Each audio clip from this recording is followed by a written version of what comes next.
Hi everyone. I've posted before on something I'm quite preoccupied on, what I call zigzag think. And because it's quite difficult to explain what zigzag think is, and quite tedious, and I've tried, the best way to explain is through examples. Here's an example of zigzag think.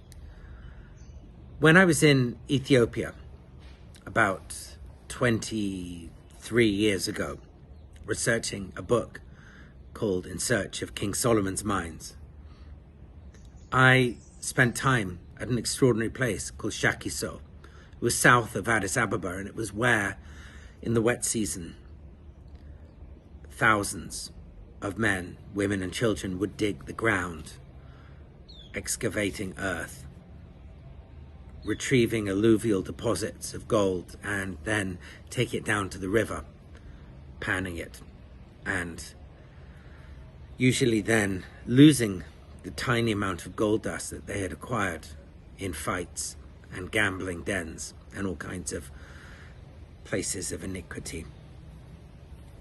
I saw life waste away at Shakizo. I saw young men become old. I saw young women become destroyed. And it was one of the most miserable places I've ever been. In all the time I spent there, I only met one person who had made a success of Shakiso. He was called Musa, and I met him early on.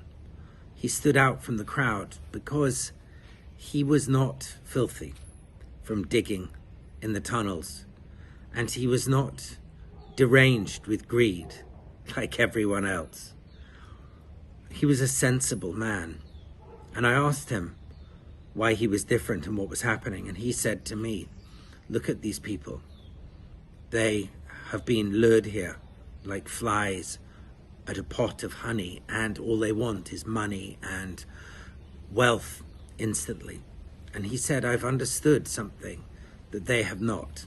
And I asked him what it was, and he said, "I've understood that even at a place like Shakiso, where the obvious thing to do is to dig for gold," he said, "the obvious is not necessarily the best route in life."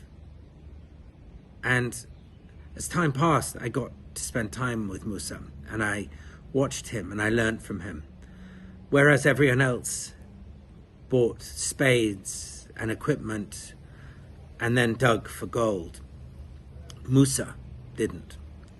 He stayed quite well away from the main tunnels and the open pit.